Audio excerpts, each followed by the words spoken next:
या ठिकाणी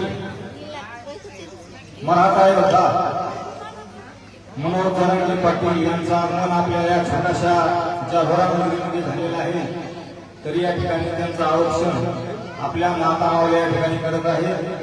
सर्व गावकरी या ठिकाणी सर्वांनी आपल्या मारुतीच्या मंदिराकडे या. काही क्षणातच ज्यांची आपण आतुरतेने सकाळपासून या ठिकाणी वाट पाहत आहोत ते जरांगे पाटील या ठिकाणी त्यांचे शब्द ऐकण्यासाठी सर्व समाज बांधव या ठिकाणी आलेले आहेत.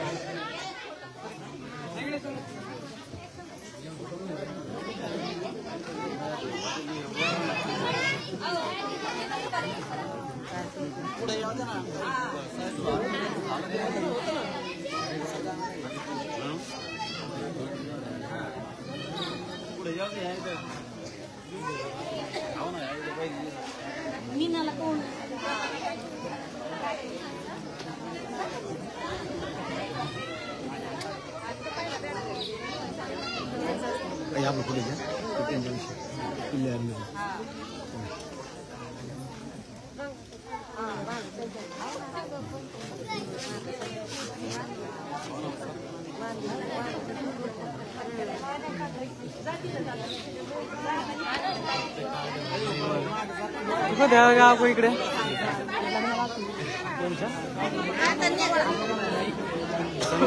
समोर ना ते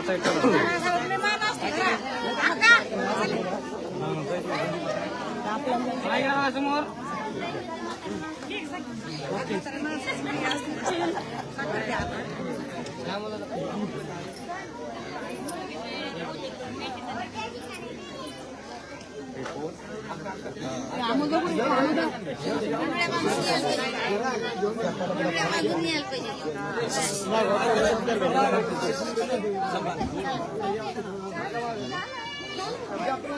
माग माग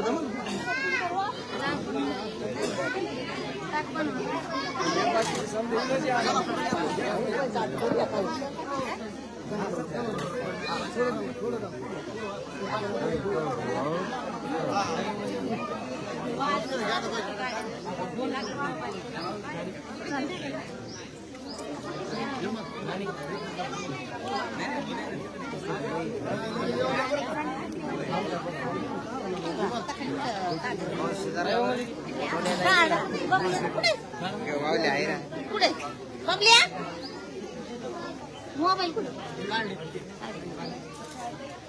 आमच्या काढायचं एकदम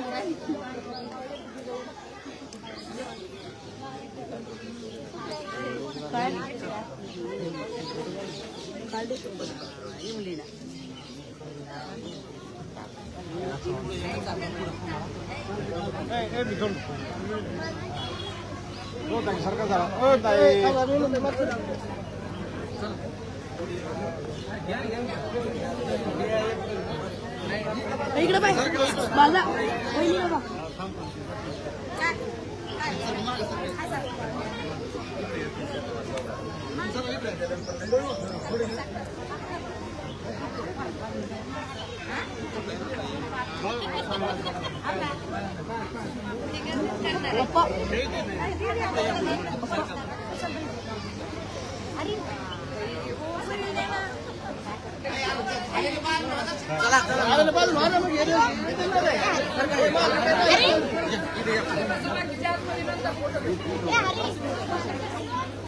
या ठिकाणी पाटलांचा आगमन झालेला आहे. सर्व महिला मंडळ या ठिकाणी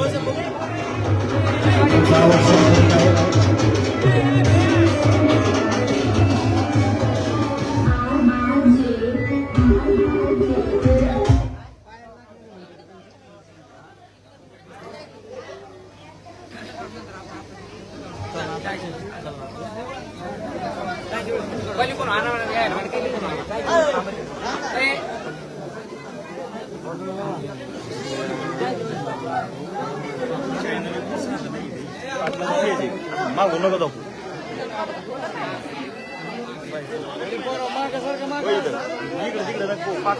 या ठिकाणी 5 मुली या ठिकाणी पाटलांचं औक्षण करतील. त्यांनी ज्या कोणी असतील त्यांनी लगेच समोर आहे. 5 कुमारिका मुली या ठिकाणी पाटलांचं औक्षण करतील, त्यांनी समोर या.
या ठिकाणी छत्रपती शिवाजी महाराजांच्या प्रतिमेचं पूजन होईल, आरती होईल, त्यानंतर पुढील कार्यक्रम सुरू होईल. आणि जेवढे काही आपले तरुण मंडळ असेल सर्वांनी कृपया खाली बसून घ्या, जिथं जागा मिळेल त्या ठिकाणी बसून घ्या. आणि ज्यांच्या सोयीसुविधा आपल्याला चहा आणि पाण्याची व्यवस्था सांगितलेली आहे त्यांनी कृपया तयारीला लागा.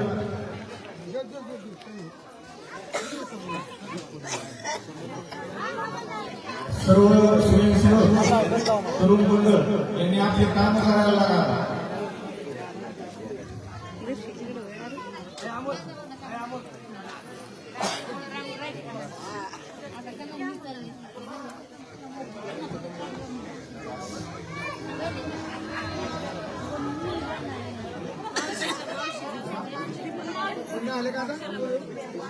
कोण राहिलं का अजून? झाले का?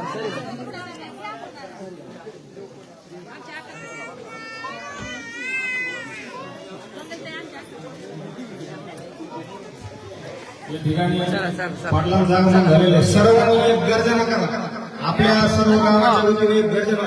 मराठा योद्धा मनोज जरांगे पाटलांचा, मनोज जरांगे पाटलांचा. पाटील तुम आगे बढ़ो, जरांगे पाटील तुम आगे बढ़ो. खूप खूप धन्यवाद. एक मराठा, एक मराठा,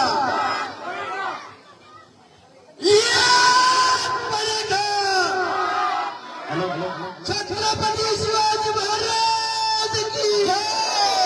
जरांगे पाटील तुम आगे बढ़ो, हम तुम्हारे साथ हैं. तुमचा आमचा नाता काय? जय जिजाऊ जय शिवराय. तुमचा आमचा नाता काय? जय जिजाऊ जय शिवराय. एक मराठा, मराठा, एक मराठा, एक मराठा. आरती घ्या. आता या ठिकाणी आधी छत्रपतींची आरती होईल. सर्वांनी आरतीसाठी उभे राहा. हा सारखा बायाचा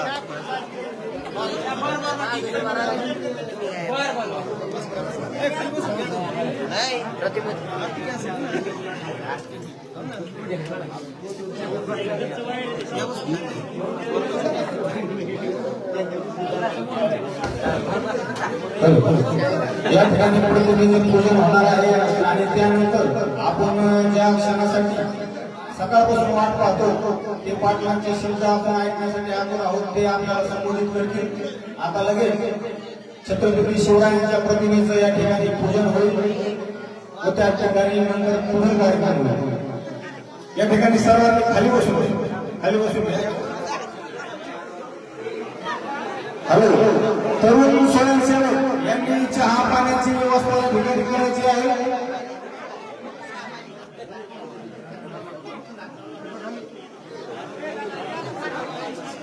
या ठिकाणी तयारी करून ठेवा.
हो थोडं पाठ मग सांगा असं थोडं पाठ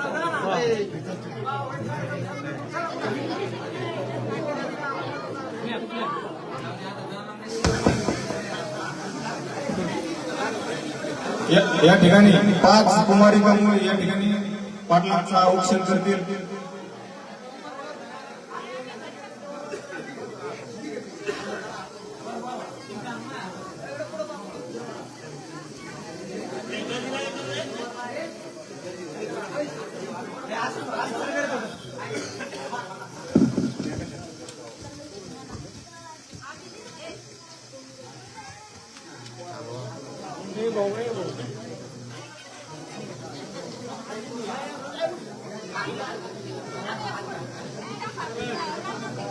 समस्त गावकऱ्यांच्या वतीनं पाटलांचा हार घालून या ठिकाणी स्वागत करण्यात येत आहे.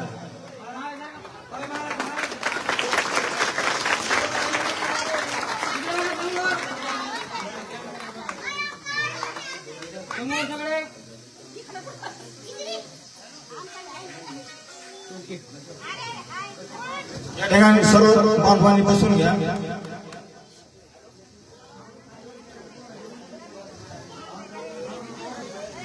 आता सर्व जे समाज बांधव आहे कृपया या ठिकाणी पुढे येऊन बसा. सर्वांनी पुढे येऊन बसा. जे काय बाजूला बसलेले असतील बांधव त्यांनी सुद्धा या ठिकाणी पुढे येऊन बसा. आता ज्या क्षणाची आपण सकाळपासून आतुरतेने वाट पाहत आहोत ते पाटलांचे शब्द ऐकण्यासाठी सर्व समाज बांधव या ठिकाणी आलेले आहेत. तरी आता लगेच जरांगे पाटील आपल्याला या ठिकाणी संबोधन करतील.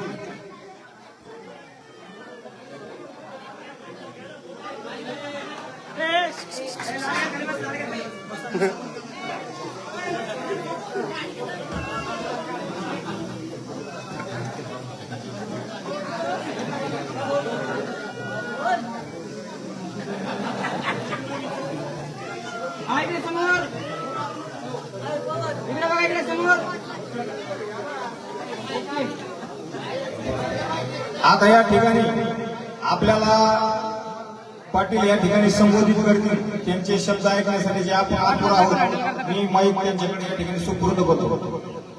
13 Pro Max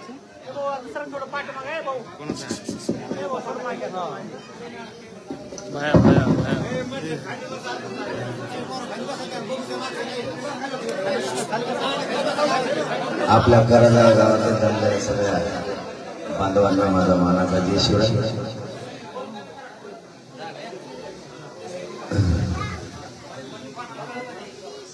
मलाच कळत राहू दे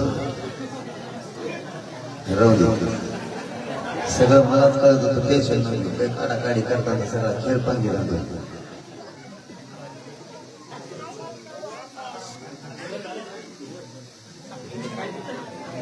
अर्पण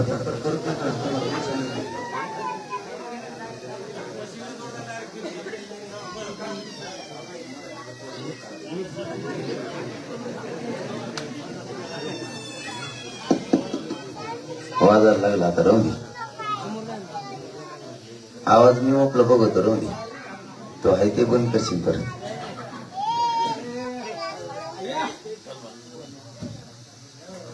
आपल्या जालोरा गावातल्या सगळ्या बांधवांना एकच सांगायला आलोय. 20 जानेवारीला मुंबईला जायचं आणि सगळ्यांना मुंबईला चालाय. अर्धे लोक तर तिथेच ऐकायला होते. मला काय बोलावंच काय नाही. तेच सांगायची राहिली माझ्यावर कोणाकोण.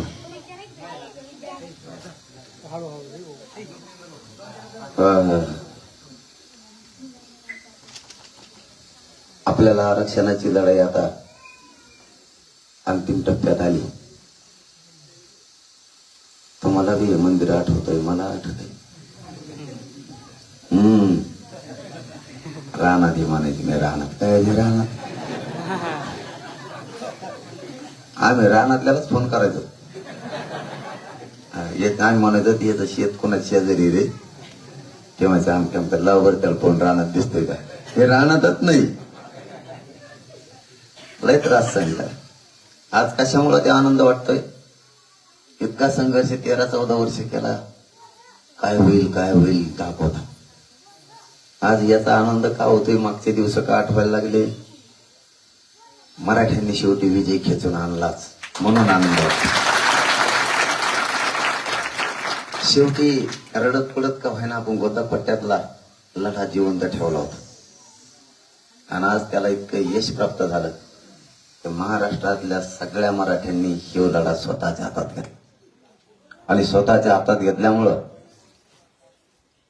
एका हातानं काम सुरू झालं आणि एका हातानं सुरू झाल्यामुळं ही लढाई न्यायाकडे गेली नसता निर्णयाच्या प्रक्रियेत आरक्षण येणं खूप अवघड होतं कारण मी त्याच्या 7 महिन्यापासून त्या आरक्षणात आत घुसून बघितले इतक्या किचकट प्रक्रिया करून ठेवल्या होत्या यांनी नसून करून ठेवल्या होत्या त्यामुळे त्या सगळ्या बदलायला लावणं सगळ्या प्रक्रिया घडून आणणं याच्यात खूप आपला वेळ गेला विनाकारण किचकट करून ठेवलं होतं पण या मराठ्यांनी राज्यातल्या एवढी एकजूट दाखविली कोणाला काही सुचायला तयार नाही आता ते आपल्याला फसवायला गेले तेच फसत गेले ते प्रत्येक वेळेस एक षड्यंत्र टाकायचे मराठा फसला पाहिजे ते आपल्याला फसवायला जायचे पण तेच गुतायचे आतापर्यंत तेच झालं 24 डिसेंबर पर्यंत वेळ घेतला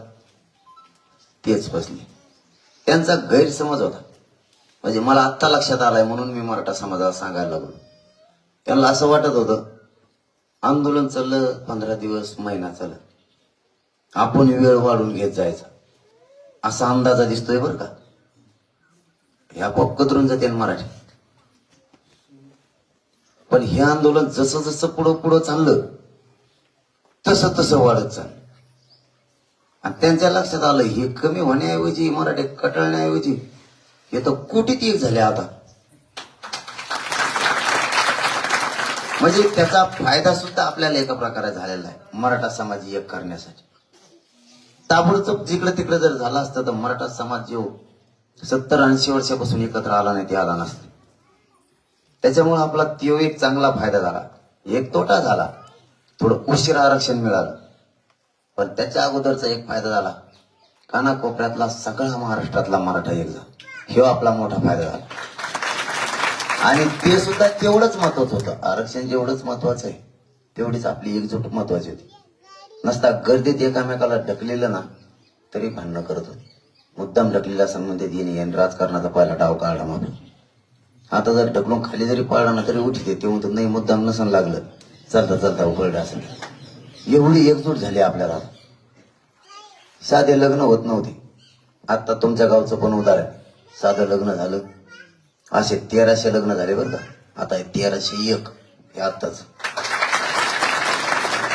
मी इकडून आपलं सहज म्हणलं साधे लग्न करा लोकांना धनकाच लावला अरे चांगलं झालं ना आपल्या जातीचं कल्याण झालं एक लग्न तुम्ही असं लावलं मुलगा आणि मुलगी दोघं इंजिनियर आणि 10 लाख रुपये खर्च करायचा म्हणजे 20 लाख रुपये जाणार मला बोलायची काही गरज होती का त्या लग्नाला मी काल शहाणा आहे का मला म्हणले तुम्ही या आम्हाला सुपारी फोडायची म्हणलं मला नाही जुळत होती मला आरक्षणाचं जमतं बाकीचं येत नाही मला जास्त नाही म्हणले या तुम्ही आल्याशिवाय आम्ही सुपारीच फोडीत नसतो त्यांनी असं इकडे जिलेबी ते असं ठेवलेलं 20,000 सामान होतं चिवडा फेवडा नसतं का ते मला एक क्वाटवर ठेवलं होतं म्हणलं हे काय यायलाय ते म्हणले असतं ते नवर देवा द्यावं लागतं मी गेलो म्हणलं उठा दोघं लावा लग्न लगेच आत्ता मुलाला मुलीलाच बोललो आई बापाला खड्ड्यात घालू नका दोघं पण तेव्हा 1 लाखाने कर्जन होणार आहे ह्यो पण मुलाचा पण आणि मुलीचा पण बाप साधे लग्न करा आपल्याच आई बापाचं डोक्यावरचं कर्ज होणार नाही आत्महत्या कमी होत्या आहे त्याच्यात लग्न करा ना तेवढंच मंडप होतं एवढंच दिलेलं आणि लय झालं ते 70,000 सामान असं थोडी भांडे काही असं अर्ध्या घंट्यात तर लग्न दोघं इंजिनियर असून ते म्हणले आत्ताच लग्न करायचं 70,000 लग्न जिकडे तिकडे जा. तेवढंच सामान नेलं ते चिवडा फेवडा ते मला एवढाच घेऊन जा.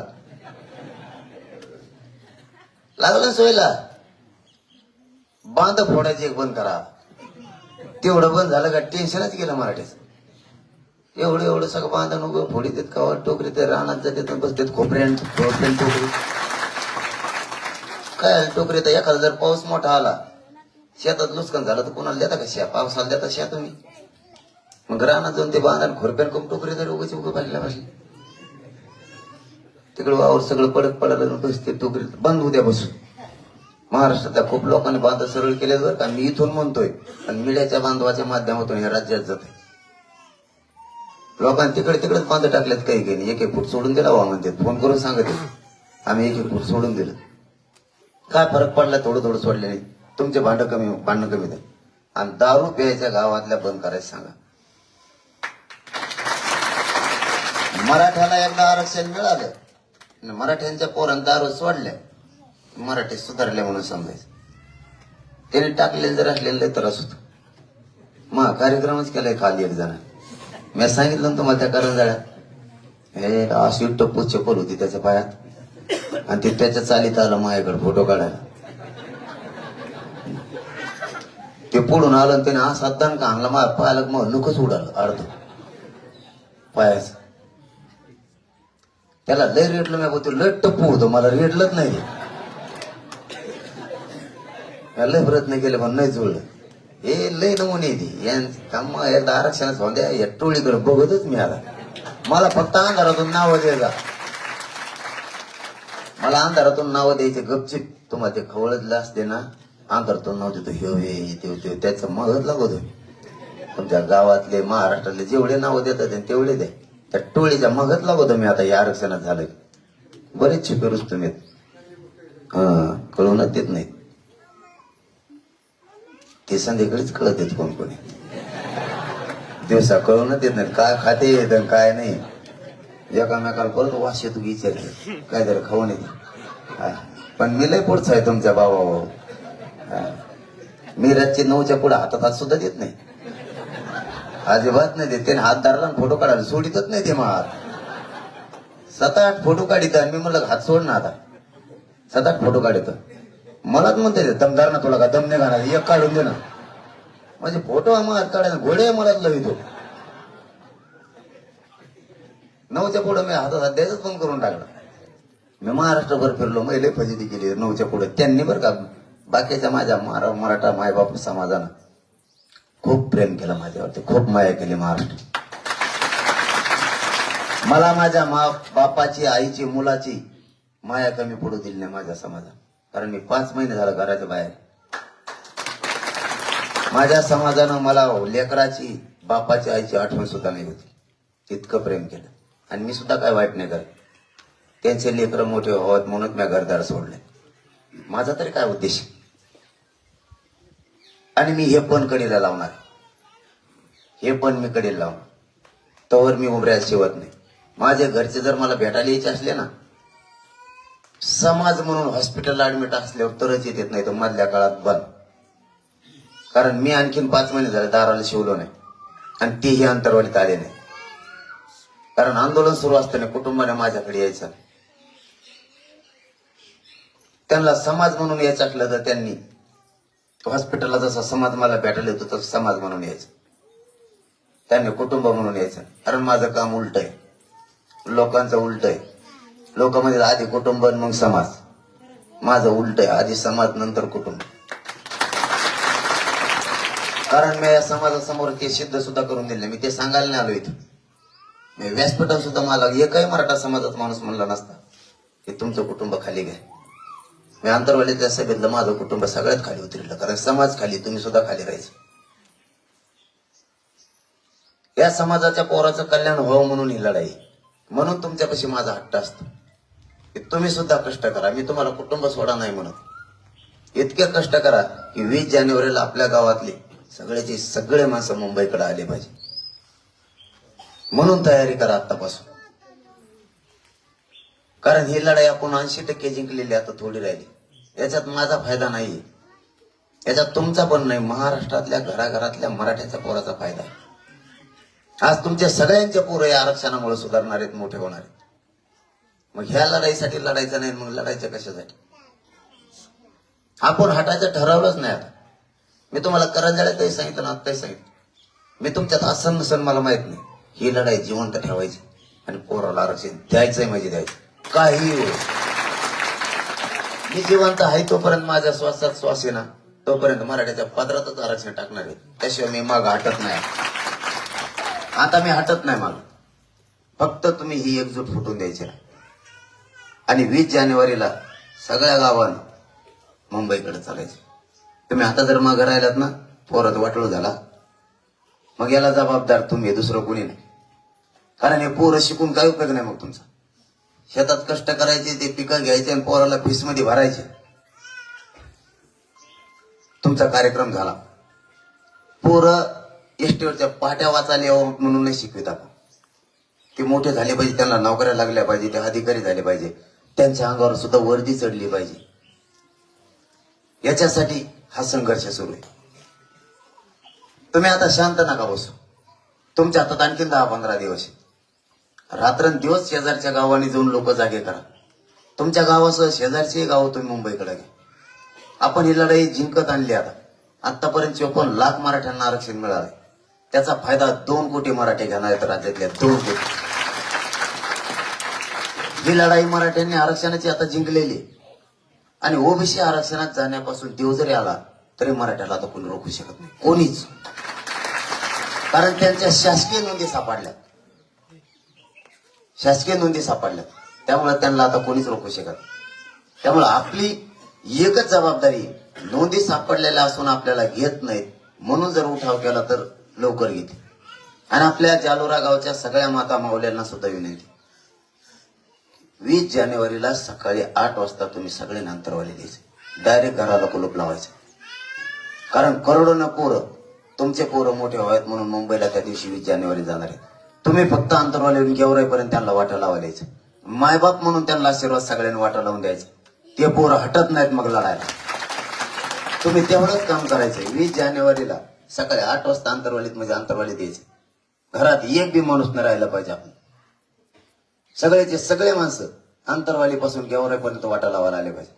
कारण ते पोरं तुमच्यासाठी लढायला चाललेत, तुमच्या मुलांसाठी लढायला चाललेत. आणि आपल्या गोदा पट्ट्यातल्या 123 गावातून लाखांना मायला त्या दिवशी अंतरवालीतून गेवराईपर्यंत वाटा लावायला येणार आहे. कारण हे लेकरं तुमचे जरी नसले तरी ते जाणारे लेकरात तुमच्या लेकरा बघा. त्यांच्या डोक्यावर हात फिरला, त्यांच्या मायाचा जर हात तुम्ही पाठवून फिरविला तर त्यांना लढायला बळ मिळत असतं. मग ते मागे सरकत नाही, ते मुंबईपर्यंत थांबत नाहीत. मग तुम्हाला थोडा त्रास होईल अंतरवाली ते गेवराई चालायला. ते आता किती दिवस चालणार आहे त्याचा तपास नाही. परंतु एक बळ असतं ते की माझा मायबाप समाज माझ्या पाठीशी उभा राहिला, आता मी हटणार नाही. ही बळ त्याच्यात आणि शक्ती निर्माण होती. त्याच्यासाठी तुमचा एक दिवस काम बुडल, पण तुमच्या एक दिवसामुळे आपल्या गोरगरीब मराठ्यांचं राज्यातल्या कल्याण होणार आहे हे लक्षात असू दे. म्हणून 20 जानेवारीची तयारी तुम्ही आजपासून करा. आपल्या गावातले सगळे माणसं पायी मुंबईकडे आले पाहिजेत. आणि माता मावल्यांनी अंतरवालीपासून गेवराईपर्यंत यायचंय, त्यांना तिथून त्या वापस आले तरी चालतंय.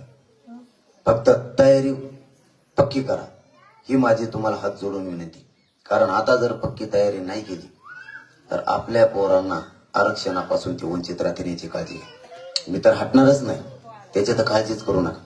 आणि तुम्हाला माझ्या शब्दाबद्दल माहिती आहे, एकदा मी शब्द टाकला आपण मग जीव गेला तरी मागे सरकत नसतो आणि सरकणार गे. तुम्हाला एवढीच विनंती आहे, तुम्ही आजपासून तयारी लागा. आणखीन दिवस भरपूर आहेत. पाहुण्याला, मित्राला, सगळ्यांना महाराष्ट्रात जितके फोन लावता येईल तितके लावा आणि लोकांना मुंबईकडे येण्याचं आवाहन करा. धन्यवाद. थांबतो. जय शिवराय.